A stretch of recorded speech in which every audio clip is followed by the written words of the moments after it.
Saudari-saudara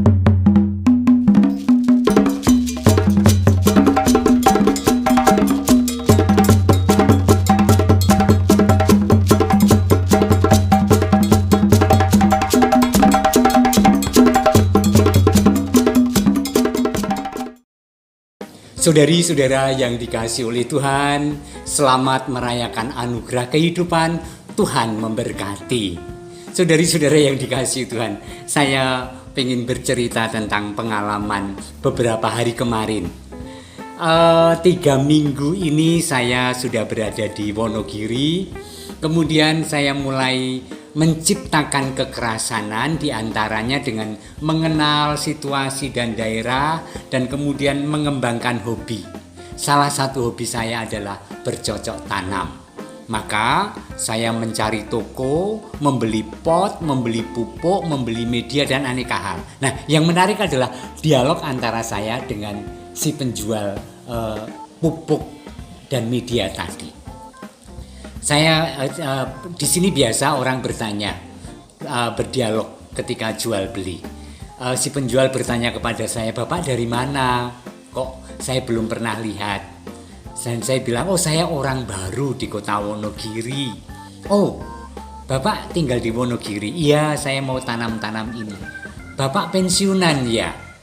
Syok, saudara-saudara. Dikatakan bahwa saya pensiunan, saya menjadi syok. Pulang dengan hati yang gundah, tidak nyaman. Di jalan, saya berpikir tentang pensiun. Apakah wajahku, apakah aku itu sudah tampak tua sehingga orang mengatakan saya pensiunan? Rasanya tidak rela. Kemudian saya berpikir, benar juga. Umur saya tahun ini 56 tahun. Saat orang memang pensiun dari pekerjaan, saat orang mulai bercocok tanam mengisi waktu, saat orang mulai mencari kebahagiaan yang baru pada masa yang berbeda dibanding masa aktif. Maka kenapa saya menjadi tersinggung hanya dikatakan Bapak pensiunan ya? Sekarang saya mantap, ya saya pensiunan, maka jangan bebani saya aneka tugas yang di luar kemampuan fisik saya. Saudari-saudara yang dikasihi Tuhan, itu pengalaman saya syok memikirkan bahwa ternyata umur berjalan. Tetapi nyatanya saya menemukan kegembiraan loh. Dulu waktu muda, pada umur 30-an, saya takut bahwa suatu saat nanti umur saya akan 40. Ketika 40, saya takut bahwa nanti umur saya 50. Sekarang 50-an tahun, saya takut bahwa suatu saat saya sungguh pensiun karena tidak berdaya. Dan hidup bersama dengan para renta di rumah tua. Nah, saudari-saudari yang saya temukan seperti apa? Tidak, ternyata. Setiap saat, setiap periode, setiap era, Tuhan itu memberikan kegembiraan hidupnya sendiri-sendiri. Umur 30-an atau umur 20-an, saya suka sekali dengan senat mahasiswa di Sanata Dharma. Saya suka sekali dengan mata kuliah yang berat. Saya suka sekali diberi tanggung jawab aneka hal. Umur 30 itu adalah saat produktif. Betapa bangga ketika saya diutus untuk sekolah, betapa senang ketika saya diberi tanggung jawab besar, betapa gembira ketika banyak relasi yang membuat hidup semakin segar karena memang usia muda. Dan kini ketika umurnya 56 tahun, tetap ada kegembiraan dalam setiap era. Dan saya mengalami kegembiraan itu. Kenapa saya gembira? Pertama adalah puji Tuhan, masih diberi hidup pada usia 56 tahun. Ketika saya merenungkan tentang teman sebaya siapa saja ya waktu SD, SMP, seminari, atau tetangga-tetangga saya atau relasi saya yang bahkan pada umur muda sudah mendahului saya dipanggil Tuhan, saya masih hidup dengan segala keterbatasan saya. Saudara-saudara maaf, terbatas bukan hanya karena umur, tetapi karena saya membawa penyakit menurun ya, yang sekarang selalu didiskusikan ketika wabah corona ini.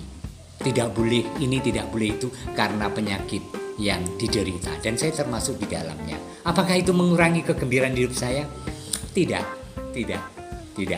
Mudah-mudahan Anda pun mengatakan hal yang sama ketika Anda mengalami situasi yang sama dengan saya. Apakah kemudian kegembiraan kita berkurang? Jangan pernah berkurang hanya karena itu. Amin. Hidup adalah Kristus dan mati adalah keuntungan.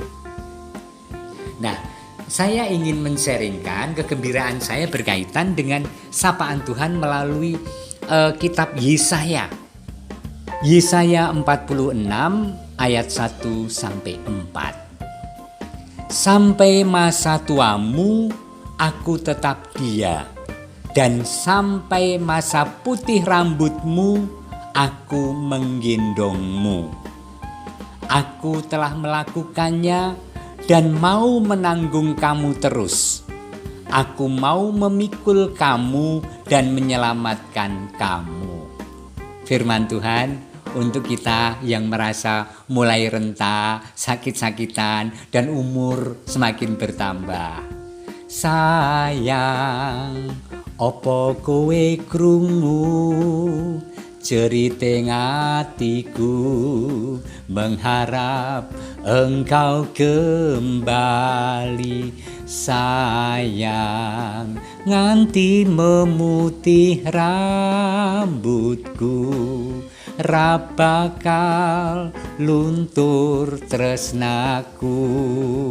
Saudara-saudara, itu lagu dangdut ya, dangdut koplo. Tetapi bayangkanlah Tuhan menyayangi kita sampai putih rambutnya, tetap setia mendampingi, dan itu adalah kegembiraan kita. Dan firman Tuhan hari ini mengatakan itu. Saya bacakan sekali lagi firman Tuhan dari kitab Yesaya. Sampai masa tuamu aku tetap dia, dan sampai masa putih rambutmu aku menggendong kamu. Aku telah melakukannya dan mau menanggung kamu terus. Aku mau memikul kamu dan menyelamatkan kamu. Dahsyat ya iman kita. Amin. Anda pun punya kepercayaan yang sama dengan kita.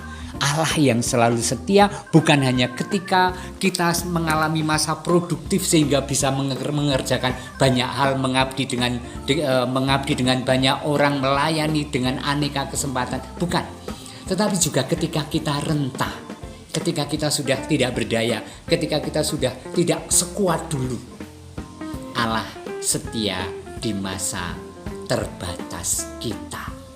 Entah karena masa lalu kita, tetapi karena memang hakikatnya Allah itu mencintai. Dan cinta Allah itu tanpa pamrih. Yang namanya tanpa pamrih itu tidak menimbang siapa saya, siapa Anda. Allah sangat mencintai, dan Allah telah memberikan hidupnya sendiri untuk membayar lunas dosa kita. Dengan wafat di kayu salib Allah Putra.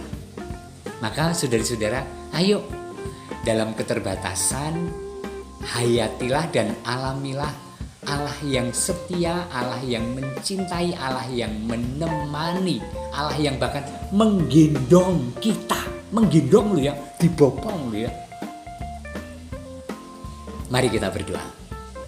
Kami mohon kepadamu ya Tuhan, curahkanlah berkat-Mu untuk kami semua, untuk saudara-saudara kami, untuk sahabat, untuk umat-Mu yang mulai merasa tua karena umur, karena penyakit yang diderita, karena kerentaan kelemahan tubuhnya, dan atas alasan apapun.